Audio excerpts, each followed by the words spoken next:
Sementara itu pemirsa, suasana arus balik lebaran di Terminal Penumpang Tipe A Mengwi Rabu 2 April 2025 masih sepi dan belum terlihat peningkatan penumpang atau bus keluar maupun masuk Terminal Mengwi. Hal ini kemungkinan akibat masih masa libur cuti bersama hingga 8 April mendatang.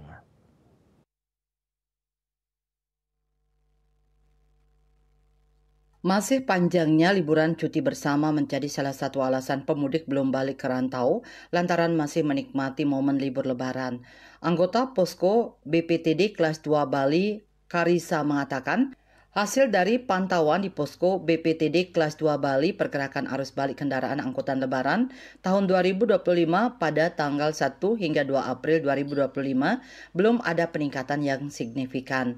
Berdasarkan data yang diterima pada tanggal 1 April 2025, jumlah kedatangan armada di Terminal Tipe A Mengwi mencapai 35 armada dengan jumlah 665 penumpang. Sedangkan untuk keberangkatan akap mencapai 61 armada dengan jumlah penumpang 1.164 orang. Berdasarkan data yang diterima untuk saat ini, jumlah kedatangan armada dan juga arus mudik dan balik angkutan lebaran tahun 2025 belum mengalami peningkatan yang signifikan. Diprediksi peningkatan arus balik lebaran akan terjadi pada akhir pekan.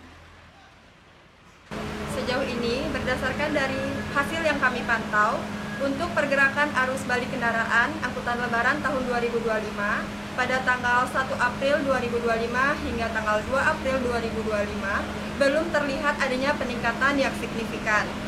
Berdasarkan data yang kami terima, pada tanggal 1 April, jumlah kedatangan armada di Terminal Tipe A Mengwi mencapai 35 armada dengan jumlah 665 penumpang. Sedangkan untuk keberangkatan akap mencapai jumlah 61 armada dengan jumlah penumpang 1.164 orang.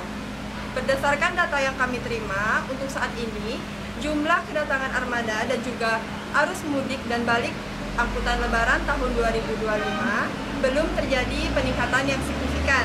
Dapat kita prediksi untuk kedatangan arus balik angkutan lebaran tahun 2025 akan terjadi peningkatan di akhir pekan. Dan kami akan terus melakukan koordinasi, kolaborasi, dan bersinergi dengan stakeholder terkait untuk melakukan pengamanan dan juga pemantauan dalam kendaraan angkutan lebaran tahun 2025. BPTD akan terus berkoordinasi, berkolaborasi, dan sinergi dengan stakeholder terkait untuk melakukan pengamanan dan juga pemantauan angkutan lebaran di tahun 2025. Saputra Bali TV.